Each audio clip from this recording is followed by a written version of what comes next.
Good to see you.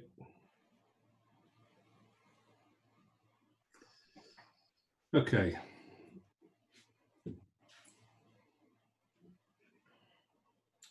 Should we do the starts on the housekeeping, or do you want to wait for another minute or so, Paul, before we do that? Let's wait one more minute and then we can, yeah, let's get started. Okay. We'll do that.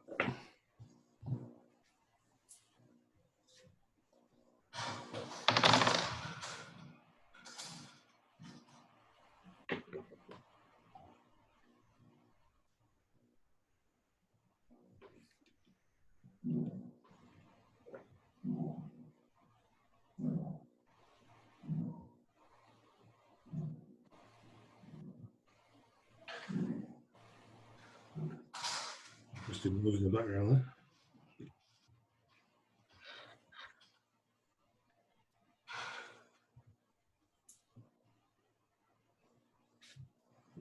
Want to make a start then? Yeah, it's good for me. So, good afternoon, everybody. It is just afternoon. It is a Friday, end of the week. So, hopefully, everybody's looking forward to the weekend to have some chill out time and relax and rest time. One thing that most people do is consider a takeaway. We've got hopefully a healthy option for you today to take some takeaways from this webinar, which will help you. We want to have a good, healthy discussion. I'm Simon Ford, the chairman of the BDMA. As you know, the BDMA here has been in existence for 20 years, as of last November. Why do we exist? We exist to be the accreditation of body of choice for the damage management industry. What we're here for. So, and to support all our members, obviously, up and down the country and abroad now, which is great to see. Just a few house rules before we get started into the main webinar. But if you can all keep yourself on mute, that would be really good, because it saves any interference with the panelists as we go through. We do have, if you flick onto your screen, you can post questions for us. So we'd really like some questions in the Q&A box on the screen. You'll see, if you touch your screen, it will pop up and you can add questions in there. Myself and Paul will go through them and ask the panelists any questions that we've got there that come through. So be good to see them. I'm not sure if you're aware, but on Zoom you can actually have a ranking. So if you see a question you think, actually I quite like that question that someone else has asked, you can hit the thumb and it'll put it up the ranking. So basically it puts the question at the top of the ranking to be asked. So without further ado, I'm going to welcome our panelists that are here to support us today.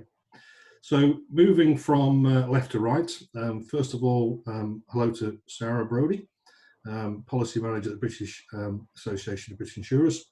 Sarah, do you want to give us just a little background? Hi everyone, thank you for the introduction. I joined the Association of British Insurers around a year ago after working at the Law Society in the Regulatory Affairs team. At the ABI, I have policy responsibility for property and travel related insurance issues, and I work with our members to promote the views of insurers to government, regulators and other key stakeholders. Excellent, thank you, Sarah. All probably well known to us. David Williams. Yes, hello. So I'm David Williams. I'm Managing Director of Underwriting and Technical Services at AXA. I'm a lifer at AXA. In fact, yesterday, Tuesday, sorry, was my 40th anniversary of working for the same firm. Well done. I've done lots of roles over the years, including running claims for about 9 years, and therefore I tend to get involved in lots of interesting things. So very pleased to be a part of today's panel. Thank you, David. Richard Dunn, Commercial Operations Director from Polygon. Hi everybody, yes, as Simon said, I'm the Commercial Operations Director for Polygon. We're one of the UK's leading restoration companies. We work right across domestic to major loss and all the stuff in between. And we have around 750 people working in the Polygon group now, so this sort of thing is really important for the well-being of our staff and our customers. Excellent, thank you, Richard. Next is Alison Unwin. Alison is Head of Domestic and Major Loss at Sedgwick. Alison. Hi, yes, thank you. Yeah, Head of Domestic Major Loss and also our Agriculture and Rural Network here at Sedgwick. Got about 200 colleagues in my division, so I'm definitely interested in what we're going to be talking about today. And to mirror David's comments just now, I'm a lifer in loss adjusting. For a long time. They no longer let me out on the tools, but I've been in loss adjusting for a very long time. So it's all about performing under pressure, this webinar, and some of the things that when we did the preparation for this was actually mental health and resilience was something that came out loud and clear, which was a key part to the way we work currently in the new norm, as they call it. So without further ado, what I'd like to do is hand over to Dr. Phil Hopley, MD and consultant of psychiatrists at Cognicity, I believe. Maybe you can explain it better than I can. Thanks, Phil. Thanks very much, Simon. Lovely to join you all this morning. And just by way of background, I'm a medical doctor and a consultant psychiatrist. And the organisation that I run, Cognicity, well, we're experts in aspects of mental health all the way across the spectrum. So whether that's helping individuals who may have developed mental health problems, whether it's focusing on the kind of resilience training that we'll talk about today, or if it's advising organisations on policy development and how to deal with some of the challenges that they face, we work all the way across that spectrum. And the plan today is just to kick off with a short poll, which my colleague Becca is going to share with us now. Could we have that, Becca? So if you'd just like to complete this and submit it, we'll see how people's stress levels are.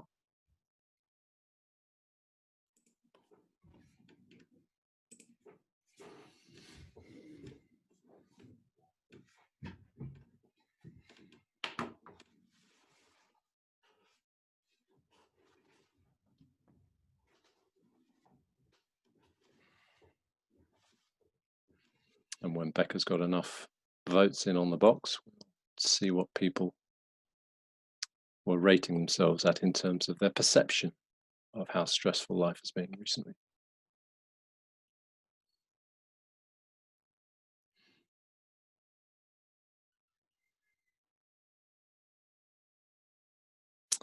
Okay, so let's take a quick look at this. More stress than usual. Yeah, we're top weighted there, definitely. But what's interesting, so if we say 50% of us, half of us have got elevated stress levels, perhaps that's not surprising given what we're going through. But equally interesting is that 25% of us have gone in the other direction. So it's not all one-way traffic, which is good news. And I'm going to explain some techniques and understandings around this that I hope will impact all of this in a very positive way. So if I can just share with you my screen. Great, away we go. The key thing for us to focus on today is what I would call resilience, or performing under pressure. How do we take a situation that's a challenge to deal with and actually get ourselves moving in the right direction? If I can get my slides to advance, here's what we're going to cover. Normally, if we were running a training session on this kind of content, we'd take 2 to 3 hours and we go through this relatively slowly, working with case examples and helping individuals to kind of understand their own stress profile and what's going on. So bear with me if it feels a little quick today, but we'll be sharing information with you and you can look into this further in due course. So, pressure versus stress. As makes sense to many people, there are lots of sources of life, but from a preventative perspective, the most important thing to note is that bottom right, the pressure from within, the pressure we put on ourselves, is really the only one of these that is open to any significant influence from us. Many of us can't influence the pressures from work. Many of us can't influence life events because they are beyond our control. And there are certain self-imposed parts of our behavior which we'll look at as well, which don't help, but really it's what happens inside our brain box that is most important. And when we talk about stress, most people will tend to jump straight into saying it's a negative, but in fact, it's not. It's an adaptive neurobiological process. What happens when we're under stress, as this slide is showing, is that we release certain neurochemicals, so cortisol and adrenaline get released. And that does a number of things to our brain and our body. It focuses our attention on whatever is threatening us. It increases the amount of energy we've got, and it tends to shut down other systems. And people will be familiar with the fight-flight response, which when we are in danger is clearly functional and helpful and effective. This response was designed for physical threats to be solved by action and to be short-term. The problem, of course, in the modern world arises because when we sample groups of people working in our types of businesses, these are the stresses that they report. Very importantly here, I flag up that number 2, and it always ranks in the top 3 wherever you sample this, feeling undervalued is nothing to do with workloads, deadlines, the type of work we're doing. And it's a very quick and easy win for leaders. The more you value your people, the less stress they'll feel. It's a perception issue, but it's a really easy win. So if you want to take some things away from today, that might be the first one to take a note of. I said before that if we're triggering this neurobiological response, which is for physical threats solved by action short term, then it's going to be functional. Now, occasionally we might want to launch ourselves over the desk and grab a colleague by the throat and take physical action that way, but clearly that's not very far in life. We see more of the flight response. We see more people taking duvet days, staying away from the office prior to everybody having to work at home and disengaging. And again, that's a dysfunctional part of our fight-flight response. So as you can imagine, because none of these are short-term demands, the problem that we've got is that stress is chronic. It's around a lot of the time. And the early manifestations of chronic stress are getting tired, making emotional decisions, and feeling very, very overwhelmed. If we leave things untouched for too long, we move to a situation where this will start to affect our physical health. And so in the modern world, what we've done is we've replaced those life-threatening dangers for which we've got this great neurobiological system with these sorts of things. And as I said before, they're around all of the time. But before we give stress a completely bad name, we want to recognize the fact that without some demands on us, we will actually not perform particularly well. You'll see on my graph here, this area of healthy tension. We need that in order to stimulate ourselves to work. The problem arises for most of us when we try to overwork, when we try to keep going, and we just assume that we can just keep building and building and building, knowing eventually we'll have a break at some point. How many of you, for example, go on holiday and having worked so hard to clear your desk for the last few days or weeks before you go away, discover that you're feeling knackered, you're a bit irritable, you may be even developing a cough or a cold and just not feeling yourself. And the reason for this is we're moving into this, what we call the burnout zone, where we're starting to feel fatigued and exhausted.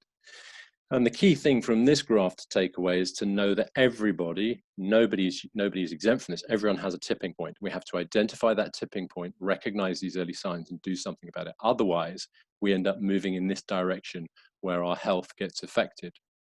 And when I talk to my colleagues about the impact of this burnout, the fatigue and exhaustion phase in general practice, they will tell me that roughly 60 to 70% of consultations for chronic physical health conditions have an underlying chronic stress condition. So the impact of this chronic stress can be a number of different bodily changes, because when we're stressed, we're firing up that part of the body that's ready to take action, but we're closing down very important parts of our system, such as our immune response, such as our reproductive response, such as our GI system, our gastrointestinal system. And of course, if we're doing this too much, the problem then becomes one of deficiency of energy to these systems, and they start to creak. So just to summarize the point about stress, it's going to have an impact on all of us. It tends to be chronic. If we don't do anything about stress, what we'll find is we'll move from being mentally well in my light blue zone down into this languishing or burnout zone. And that's a precursor state. If we don't do anything about stress there, then we will increase our risk of tipping over into common mental disorders like depression, anxiety. Some people would cope by using drugs and alcohol and behaving in a way that's not good for their health. What we're talking about today is some coping strategies which fall under the banner title of psychological resources. And my little orange arrow at the bottom here is really proven from research to show that anything we do around psychological resources, whether that's getting help from others, improving our awareness, or taking steps to build our resilience, will move us in the right direction up the health spectrum. So armed with that, let's look at what we can actually practically, physically do. We're talking here about what I describe as resilience, and coping with stress is really the sort of the layman's term for this. I'm very fortunate that many years ago I played rugby at a high level. I was a semi-professional at Wasps for about 10 years. And so I come from a performance psychology background and of course a medical background, a psychiatric background. And we work with a number of sports bodies and sports teams in the UK. And what we've learnt over the years is actually there's only one significant difference between the people on the screen that you're looking at here and us, if I can call us mere mortals. If we're running a workshop, I'd give you a few minutes to think about this and say, do you know what it might be? Many people would say, oh, it could be they've got great coaching. It could be they're well paid for what they do. It could be they've got the great facilities to do what they do, or they're grown up motivated. But actually there's one key difference, and that is recovery. All athletes have recovery built into their daily schedule. We don't, but they do, because their bodies and their minds operate most optimally with recovery built in. So when I'm talking about resilience, here's what I'm talking about. And you can see a couple of videos playing on the right-hand side. These people were not necessarily born resilient, but their ability to stay focused and to deal with their stressful environments has improved over time through exposure and training. And that's point number one. What do we want to do with our focus? Because we know we can't control our stressful environments. And we know at the same time that we can improve our resilience if we can focus on some key skills. We define resilience in three ways: under pressure, keep the stress in proportion, focus effectively, as I just said about the athletes, recover properly. And simple as that, we're going to focus on a number of these strands and look at ways in which we can all do this. Interestingly, a very small percentage of the population, probably 8 to 10%, do have a certain optimistic outlook, sort of genetic predisposition to being more resilient. But the rest of us, we just learn it as we go. Hopefully, today will be part of that learning curve. So here's the key points. We call it our 4-point resilience plan. We're in the realms now of cognitive and behavioral neuroscience. So the first part we're going to look at is our thinking. Many of us don't actually stop and reflect on what we think of during the day or during difficult times. And when we start to, it's really helpful because we'll recognize that some of our thinking styles can actually be counterproductive and not help us with where we want to get to.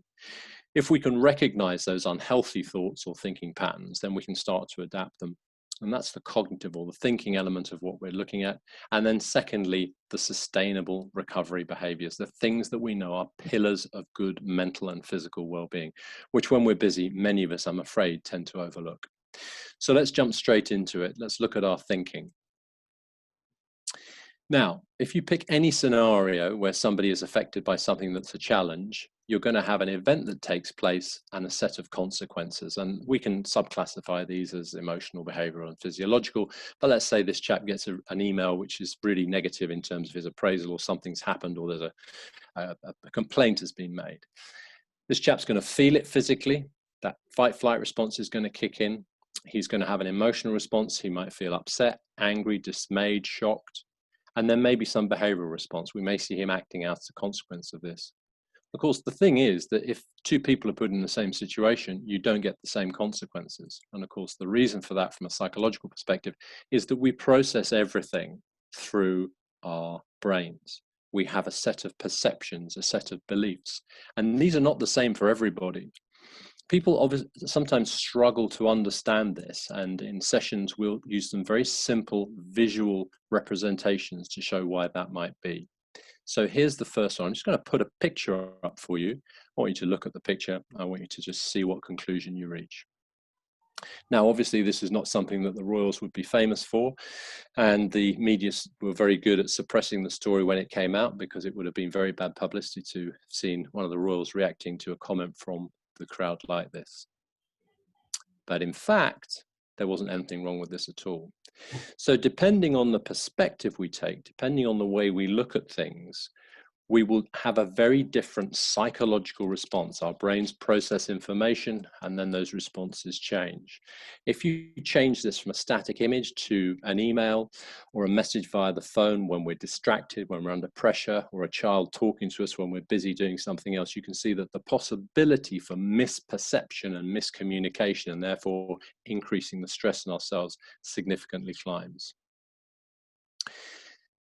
The reason for this is because brains love to work fast. So when we were at school, people were rewarded for doing things quickly, for getting it right. And the more time pressure we're under, the more shortcuts our brains take. They also like to work in patterns and stories and work out what's going on and put meaning onto things. And whilst that can be helpful, quite often we're under pressure, it's problematic.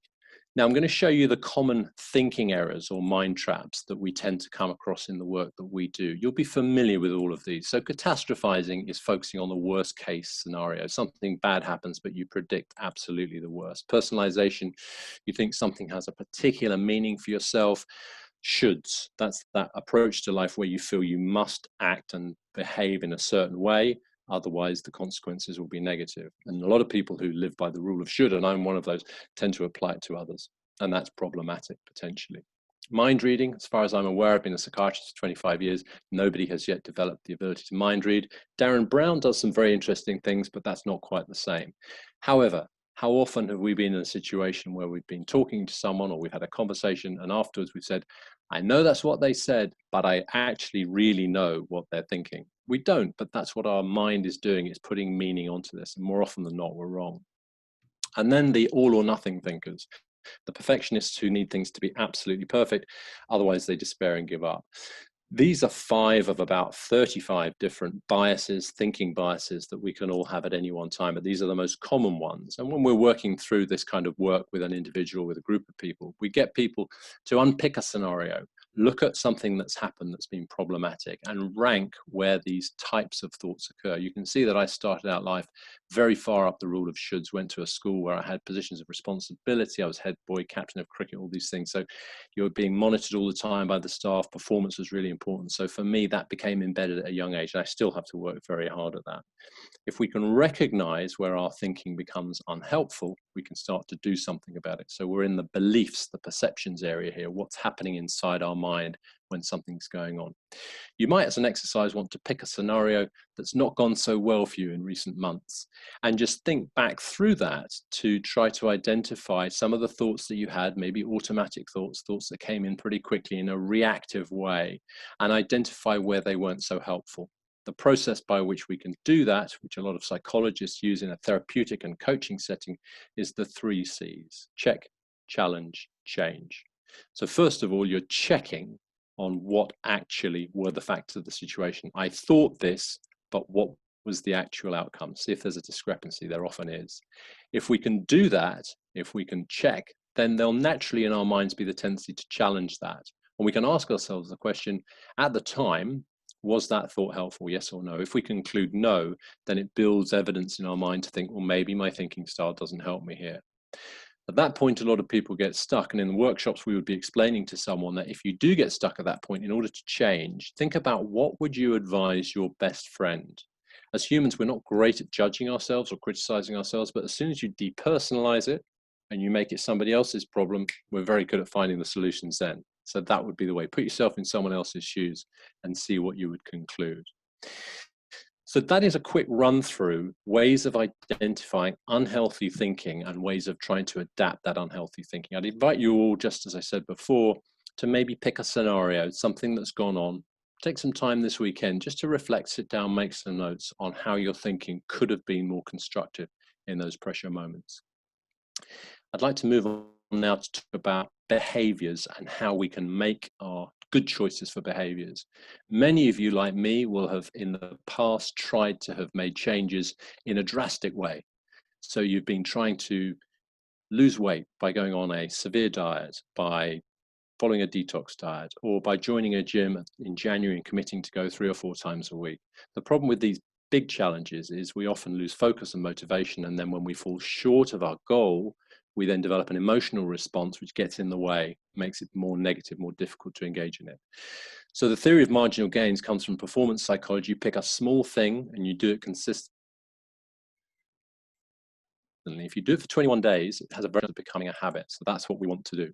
Equally, if we ignore things on a regular basis, there'll be a marginal decline. So this is something we should keep at the center of our thinking. I'm going to step you through some common areas that we would run with coaching to pick out 1 or 2 key things that you might want to do. I would suggest you pick no more than 1 thing out of the next 5 or 6 minutes that I'm going to cover. And I'd invite you or even challenge you to make a note of this and then commit to doing it every day for the next 21 days to see what impact this has on your sense of well-being, on your resilience, and how you're coping with the demands you're facing. The first one is very popular. Now, multitasking, we all do it, but actually the evidence shows that it is not productive use of time. Absolutely not productive use of time. If we had more time, I'd take you through a couple of little exercises to demonstrate this. We feel busy, but our productivity falls away. So in terms of improving task focus, the number one top tip is to follow the Pomodoro technique. This simply means getting a timer, putting it on your desk, and for 20 to 30 minutes, picking one subject to work on. Pick something that's been on your to-do list for a period of time which you're not naturally inclined to do, you don't enjoy, and work at that. Turn all notifications off, phones off, emails off, everything else off, and your productivity and focus will pick up. There is a reason for this. There's a reason why in schools classes were 35 to 40 minutes long. The human brain is adapted to be sat still focusing on one task for about that long. After that, we lose interest. So we definitely want to try and improve how we focus. If you're going to be thinking about use of your time, I'd suggest that for those of you in leadership positions, you actually protect time for strategic thinking during the day. Many of us don't rate this or value this as an important activity, and it is crucially important. To-do lists are obviously important. Those of you that do that will know that you can self-impose pressure by not keeping up with those. But that's why on a to-do list, you need to be very clear about whether something is urgent or important or really not important, because if you just write everything down together, there's a chance you'll feel overwhelmed. And finally, how good are we at making good decisions? How effective are we at tracking what we do? We often go through days and weeks working in a certain way, but how good are we at saying, well, that worked well for me, that didn't work so well for me, rather than just living by, as long as I get it done, everything is okay. A couple of final tips there that if you really are struggling and feeling overwhelmed, you can literally close down what your expectations and your goals are to very small bite-sized chunks of time. There's a reason why lawyers charge by or invoice by set amounts of time. I can't remember if it's 7 or 10 minutes. It keeps them very focused on what they need to achieve. And I like this as a saying: we can do anything, but we can't do everything. So there's some tips for task focus. You'll get copies of these slides in due course. Maybe pick one of these to look at. Next, communicating under pressure. It's something that we're all very aware of, but we're not necessarily great at actually paying attention to. When we lose our focus and lose our civility, and often it happens more regularly at home with people we're closest to than it does at work, the impact is massive. But our radar gets switched off, so we need to think about what we can do to be able to be very clear about this. So from my experience, it's all about following good examples and trying to practice what you preach or what you've seen in others. Slowing down and giving your time to respond before you respond rather than reacting is really, really important. So many of us are working so fast, emails are coming in, that we see something, we must respond to it, see something, must respond to it. We get into that mind trap pattern and we might not give it the time it needs. Slow it down. For a lot of people, the business of crucial conversations and skillful conversation key.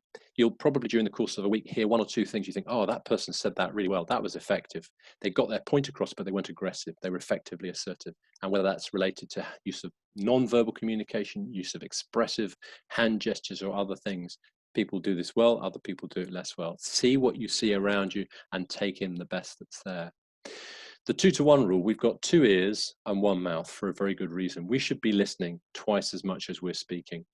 So when we listen effectively and we respond back to people using the language that they're using, that is a very good indicator of empathy, and people feel listened to and trusted. And you remember I said before, being undervalued is the 2nd highest rated stressor in the workplace. This is a great way of addressing this.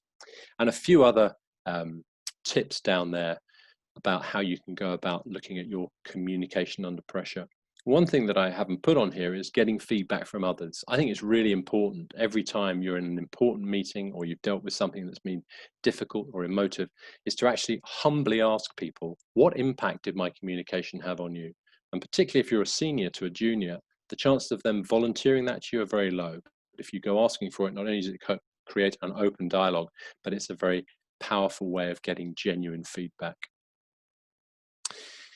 Energy. I talked before about the athletes and how we need to have recovery built into our daily activities. Many people listen to that and say, there's no way I can do things differently, but there are some very simple things. So Formula One cars, high tech, amazing pieces of machinery, but do they just continue throughout a whole race? No, of course they don't. They take pit stops.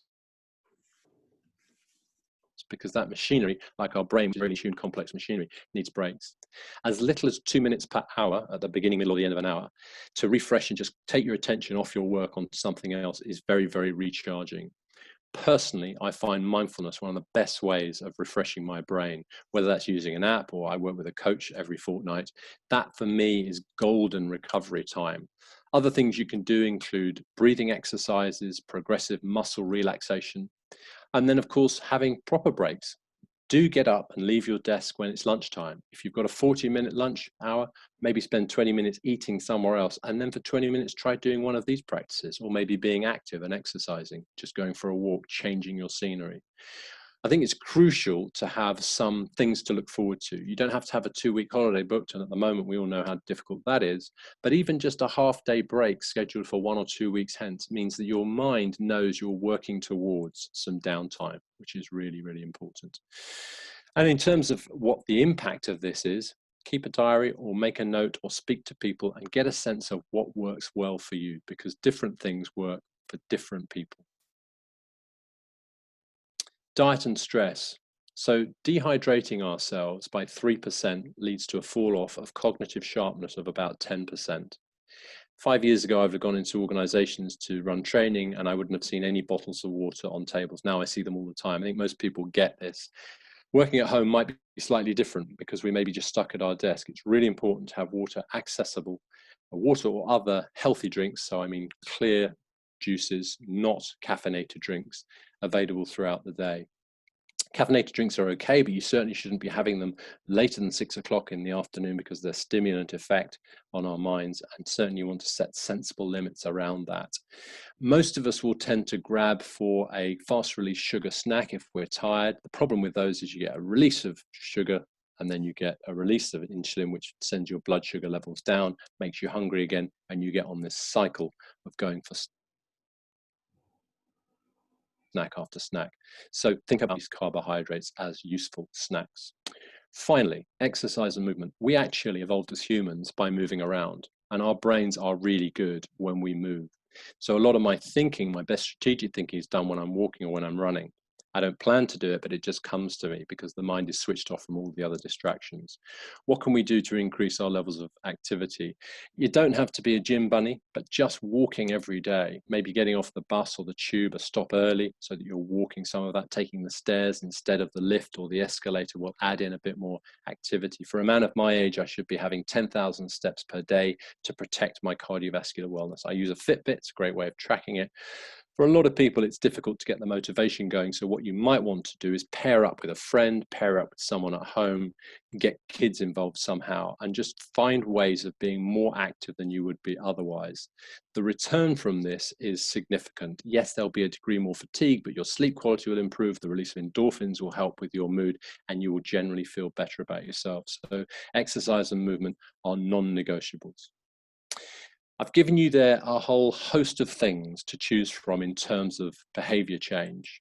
We always invite people to take this on as a 21-day challenge. So whether you're going to be looking at the way in which you think under pressure or one of those recovery behavior strategies I've talked about earlier, try and pick one now. Just go back to what I was talking about and choose one and say to yourself, every day for the next 21 days, I'm going to do it, going to make a note of it, and I will guarantee you that the impact on your resilience and your well-being will be positive.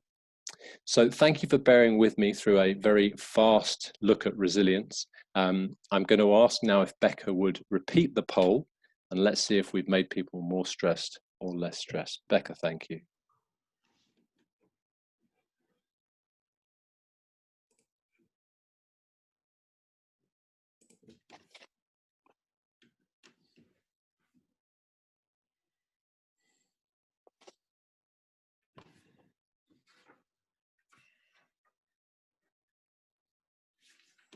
I'll give that another moment to come through.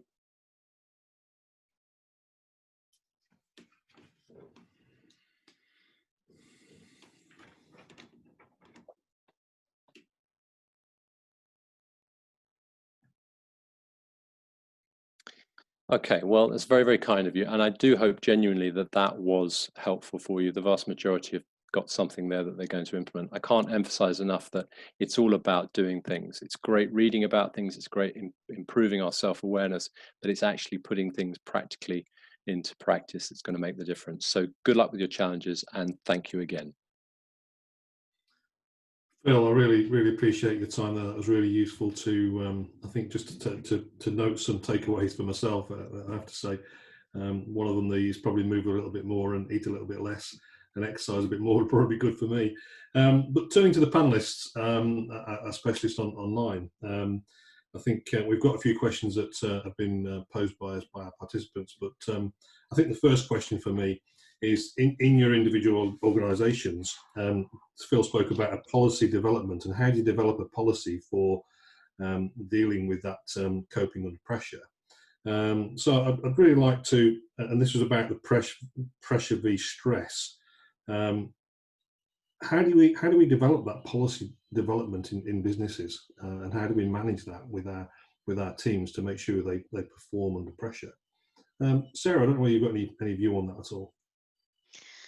Sure. So I guess I more represent kind of the insurance industry and the actions. So less what individual insurers are kind of doing for their organisation or what the ABI is doing for their organisation. But I would say that insurers have been very aware of the changes that have happened as a result of COVID-19 and a new way of working, and how to continue working and supporting customers in light of us now being at home more, and particularly when you look at, you know, outstanding flood claims and potentially vulnerable customers, how can insurers to continue to progress those repair works in the circumstances? So I know that insurers have taken a number of actions to make sure, like, people are in suitable alternative accommodation, that there's kind of virtual inspections done, and access to building materials are all being looked at. I know that wasn't quite what you were you were looking for, but I'm sure some of the other panelists can talk about their specific business. Richard, you must have, knowing Polygon, that there'll be a policy development somewhere for coping with pressure. How do you see that with your teams, and how they've developed over the last 5 months or so?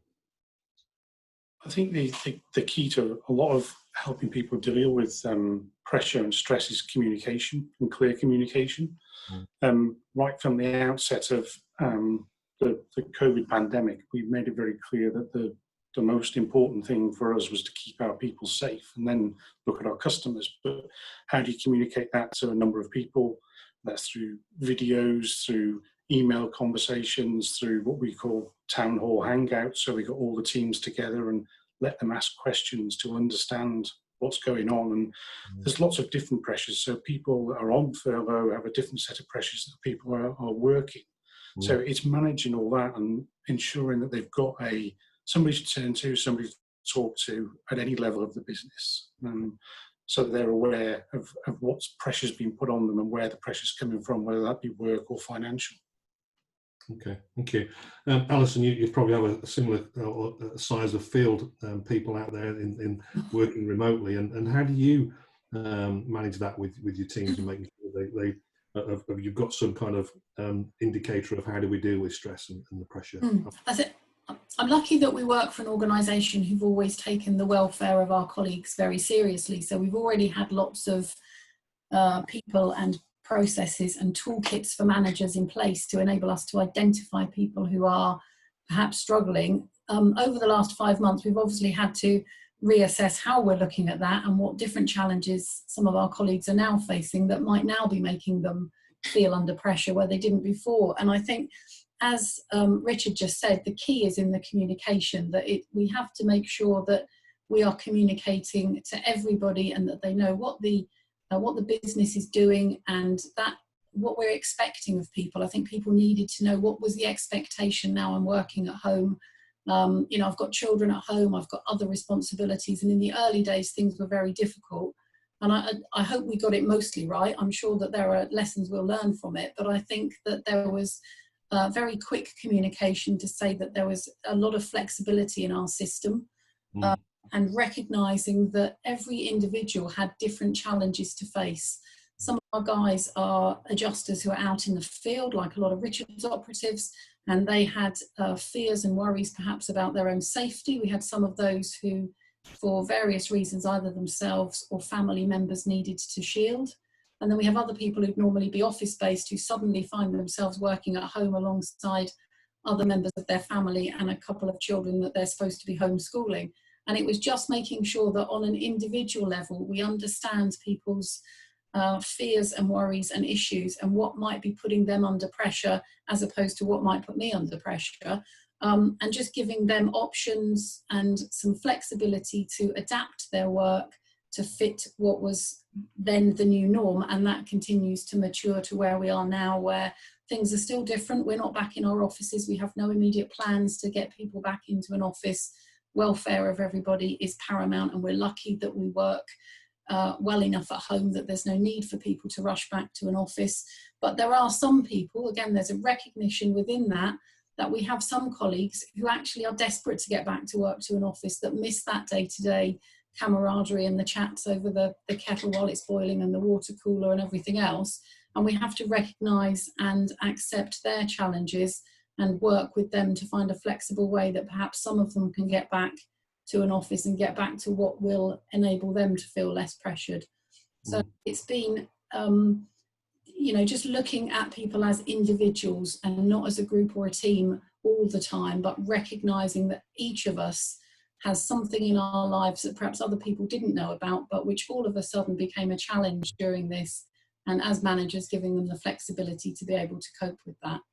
I think we got a lot of it right, but I'm sure that there'll be lessons that we can learn and just keep on getting better and improving to make them feel comfortable enough that they can get their workload done without feeling the pressures and stress that Phil's talked about. I think what will change is that everybody's perception now is it is acceptable to have noise in the background where you're working. It is acceptable for someone to walk into the room, because it used to be before there it was absolute no-no, and you know, but people accept that now, which is great, I think, to allow that flexible working. David, what's your perspective on how you manage? I know when we spoke earlier in the week, we spoke about virtual meetings that were taking place, and some of them were virtual health and well-being type meetings, albeit in the pub, but that type of camaraderie, really. Do you want to talk through that a little bit more? Yeah, absolutely. I mean, I think there's two areas that you need to think about, because you know, it's important for the company to show that they're committed to your mental health and well-being, and fortunately within AXA, that's an area we've really focused on. So we have mental health first aiders, and they're not a dedicated team within human resources. One of my direct reports, for instance, is a mental health first aider, and they're available when people begin to feel under pressure, and the sort of things that they get involved in is quite amazing. But it's trying to create that culture that you want your people to know that there's going to be somebody available to speak to confidentially, to share your fears, and just sometimes just act as a sounding board. I also think when you're looking at the business level, we all know that if there's a vacuum, people will assume things, and human nature is that people will often assume the worst. And we're going into this a phase of potential recession. People are going to be worried about their jobs. So if you can confirm things, that's one less thing for people to worry about, then I think that's really good. So one of the things that we did at AXA is we basically reinforced the financial security of the organisation, and that we weren't going to be putting people on furlough, and letting people know what's going on. Also in terms of, again, people being out of offices and returning to offices, making sure that we communicate far more regularly, to be honest, than maybe we did previously, to let people know what's happening, so they don't start assuming things. I also think then when you get into your individual teams, both as managers or just you're part of a team, you need to make sure that everybody knows that they are valued and that they can speak to somebody, making sure that when you do catch up, we can become very task focused, particularly in teleconferences and video conferences. Make sure you are talking about the wider team, how people are getting on.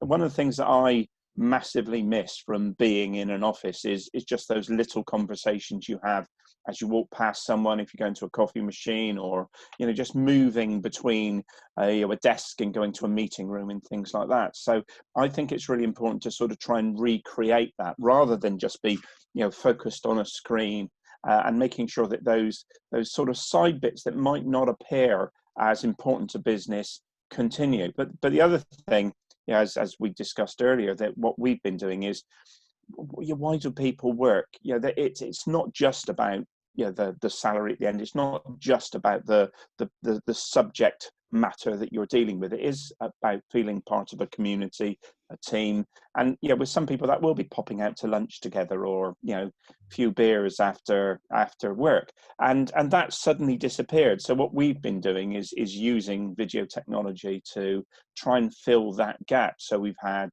quizzes, we've had all sorts of strange things to go alongside virtual drinks. So we'd all have a glass, and we'd have some pictures and try and work out whose house we were looking at, through the keyhole style things, and that's been really appreciated by people, and it's sort of filled in that gap, because as I say, we work as much, I suppose, for that community and sense of belonging and sense of worth as we do to get paid at the end of the month and just processing the matters in hand. So trying to find ways that you can communicate. Also, as has already been said, I think, don't assume that everybody is the same. Some people will be absolutely delighted to be working at home. Other people won't. So one of the things that we've done now is been very clear about when we expect people to start going back into offices, but where we can make it available. So in Ipswich, for instance, we've got a massive office. It's easier there to deal with social distancing and things like that. If people want to go back into work or have particular needs to go back into an office, then making sure we facilitate that, and doing that in a manner so that nobody feels guilty either way, that we're trying to understand people's needs and accommodate it as best we can. Thank you for that, David. It's interesting, just going to some of the questions that have been posed via the participants. It's a question for Phil, actually, and a recognition of an interesting presentation. Thank you. But it says, you mentioned feeling undervalued at the beginning. What can I do to prevent this, or how can I help colleagues in my team to in fact feel valued? Yeah, it's a great question. I think simple things work best. And what I would say is that anyone that you are managing or in touch with or working with needs to hear positive feedback from you, obviously where that's appropriate. However, under the current circumstances, I think the other thing you can do is, if they're maybe not doing so well, don't go automatically into sort of performance management thinking. How's their well-being? What's going on for them? Reach out and ask them, or if you're not as close to them, to make that an appropriate intervention. Work out who they work with, who you can raise the concerns with. I think the thing that most people get cheesed off about in the workplace is a sense of going through the motions and people not properly listening. So when you are having a conversation with them, look at your body language, look at your eye contact. Don't be distracted by your phone. Don't be distracted by people walking down the corridor. Actually be present with them in that exchange and take a personal interest. I think very simple things are what work very well, and it's got to be done in an authentic way. Thank you. If there's anybody else who wants to add any more questions, we've got a few more coming in there, which is great. So another one this is from Greg French. It's in a stressful and pressurized workplace, do managers and organizations have the time and patience to allow their teams to improve through marginal gains alone? Phil, I'll probably put that one through to you initially. Yeah, I mean, I'm going to be really direct about this. If they don't, they're making a massive mistake, because people well-being is going to be one of the biggest drivers of business success over the next decade. We're entering a recession. We know that there are a lot of people that are going to be unemployed, and we know that businesses are going to be put under more pressure than they've ever been put under before. It's simply not the case that you can drive your employees into the ground. It's not sustainable. And the awareness and the focus on well-being that COVID-19 has given to everybody means that people are going to be judged by this. I think the other thing that's really important in this this area is that younger people, millennials and the like, who've come through school where they've been educated in mental wellness and resilience, they expect this as part of what they do. So whatever position you're in an organization, senior, middle, bottom, but particularly if at the top, prioritize this and make sure that you and the people that are managing people recognize the importance and make the time, because ultimately it will pay back, because you'll have people sustaining their performance at a better level.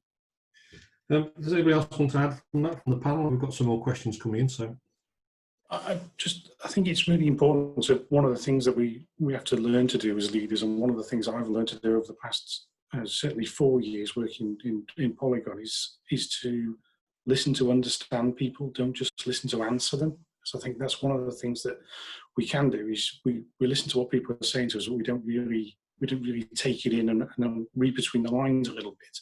And just going back to one of the things we said before, I've had a colleague who's recently returned from furlough, and he'd only ever taken the maximum of 3 weeks off work to go on holiday. And he came back and he started back to work, and all of a sudden he said, I'm completely worn out. His brain hadn't clicked back into gear, into work mode. And that's one of the marginal gains, is to actually listen to what he's saying, understand it, and at the end of a long day, for him to actually finish and switch off from work and not continue with the day that he would normally have and working on and dealing with emails and the like. So it's important to understand that there's a need for people to get back into the training of work as well. Yeah, I would also add that providing positive feedback doesn't come naturally to everyone, but you can make it a good habit. I mean, we used to joke about it when I do sort of site visits, and we'd have a question and answer session, and then you would recognize people, and we'd just give them certificates, box chocolates, things like that. And I would say, it's important that we don't take our people for granted. I'm not very good at it, and therefore this is part of me developing that reflex. It's more difficult in this more isolated sort of lockdown environment, but there are ways you can do it. As I say, make sure you remember to do it on a call. Think how you want to behave to individuals on a call, but also this digital world. The mail order is opening up all sorts of opportunities and we found that fudge brownies through the post can make people feel very valued. Yeah, thank you for that. Sarah, do you have any view from your point of view from the ABIs? Yeah, I think insurers are taking concerns of employees very seriously, and as we kind of move into the next phase, as some of the other panelists have touched on about that return to the office and how to do that, looking at kind of a phased approach and the needs of employees and their preferences is all really important. And across the industry, insurers have implemented business continuity plans to try and deal with this completely unprecedented circumstance and manage work along with all the other considerations of looking after your staff. And as Alison touched on, those claims handlers that are going out into the field, how can they be protected through the use of PPE and social distancing and so on. So it is a key concern. Okay, thank you for that. Someone's asked a question here about SLAs and is it unnecessary additional stressor, and I think that's a bit of a political question, but David, it's probably one for you. I mean, is it BAU? Is it something different, or are we back at BAU now compared to what we were 3-4 months ago? I know people get a bit hung up on SLAs sometimes, but I also think it's important for people to know what they're aiming for, what's expected, things like that. So you have to accept that we're in a different environment now. Some things take longer. Some things strangely become more urgent. So I think what you need to do is, if you're talking about the well-being of an employee, then I think them understanding what they need to do, but knowing that if they're struggling, not to just suffer in silence. So, for instance, we found in some of our teams that productivity was massively down. Well, they were working from home on small laptops, whereas in the office they had dual screens. So, being able to either recognise that productivity is going to be lower, or providing them with extra screens, that sort of dialogue needs to go on. And I think if you're doing it internally, then with your external partners as well, having those discussions and deciding whether SLAs need to be amended. But I think it is just important to know what's expected and know how you're achieving things. Sometimes, that reporting can highlight, as I say, would we have realised that people could benefit from having an extra screen at home if we hadn't been tracking things and having those discussions? And I think it will be the same with external services as well. Absolutely. Thank you for that. The questions are coming in thick and fast actually now. I'm conscious of time, but someone's put a slightly unrelated to what we've been discussing, but any tips on how we could shut off of an evening? The lines between work and home life seem to be blurred. I think that's an absolutely a problem that we all face at times. So I think I'd like to ask all of the panelists that question, and also think about your takeaway, and would you be prepared to share your takeaway that you're going to take from what Phil said and implement it over the next 21 days?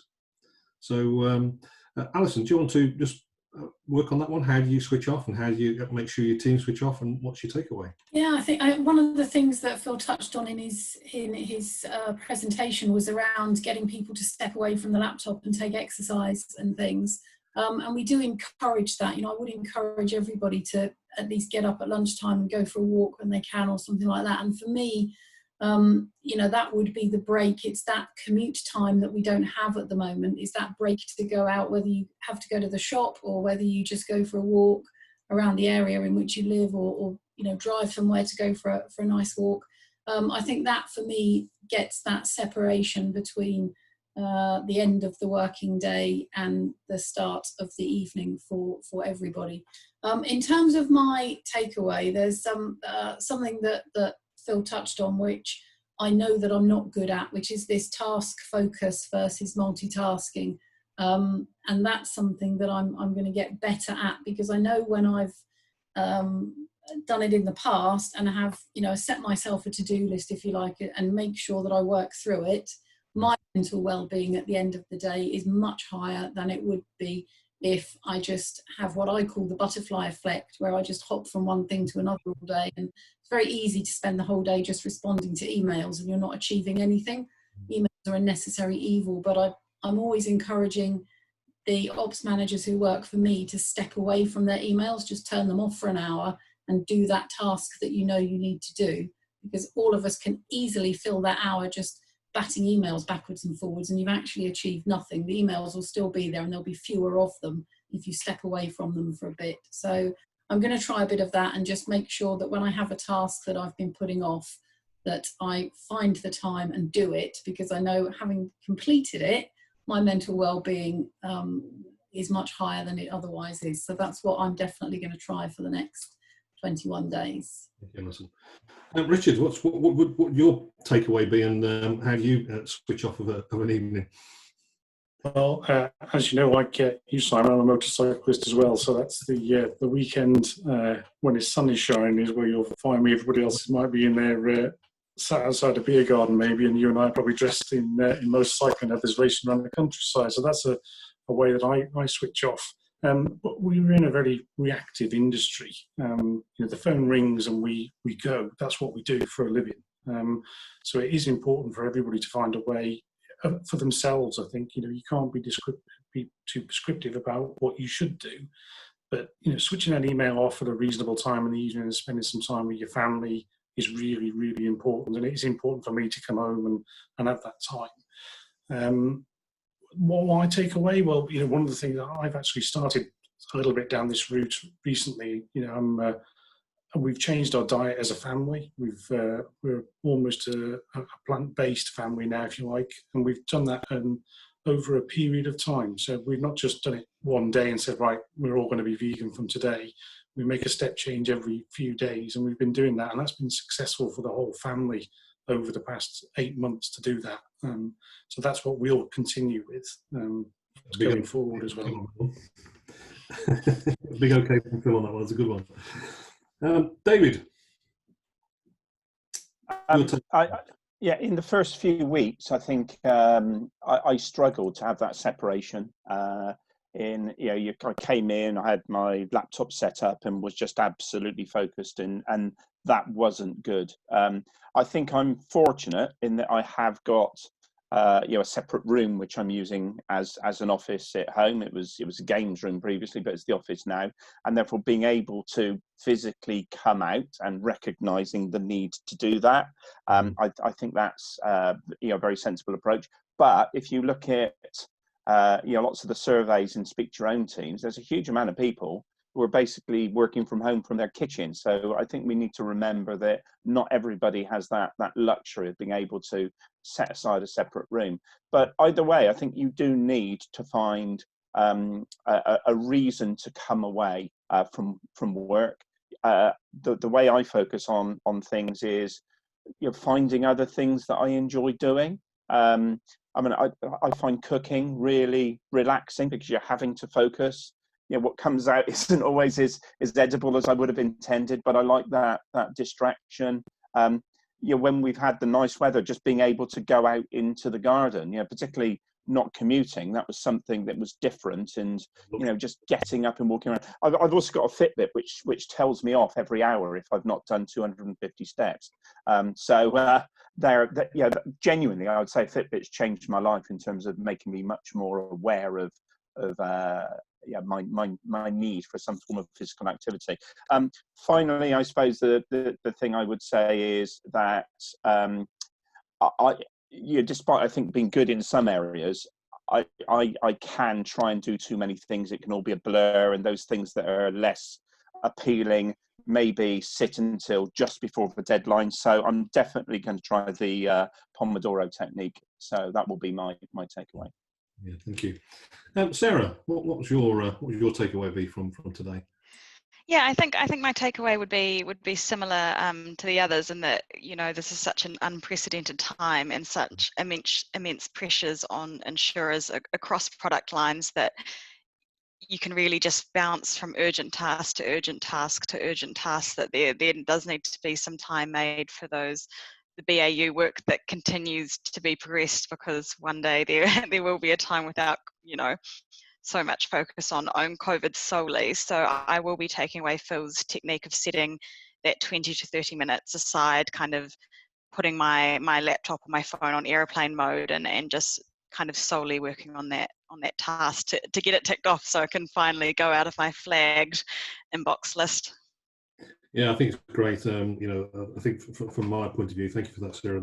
The takeaway for me is to absolutely feeling value for your workforce and make sure that's reiterated. But the challenge and change is an interesting one, and I think a timer for me for task specific would be really good to keep you focused and concentrated. And if I walked a little bit more and exercised a bit more, probably better in the long run for me. But I think that's our closing remarks. I'm very conscious of time. We've run over slightly, but I'd really like to thank all of our panelists. I'd like to thank Phil as well for the presentation you gave there.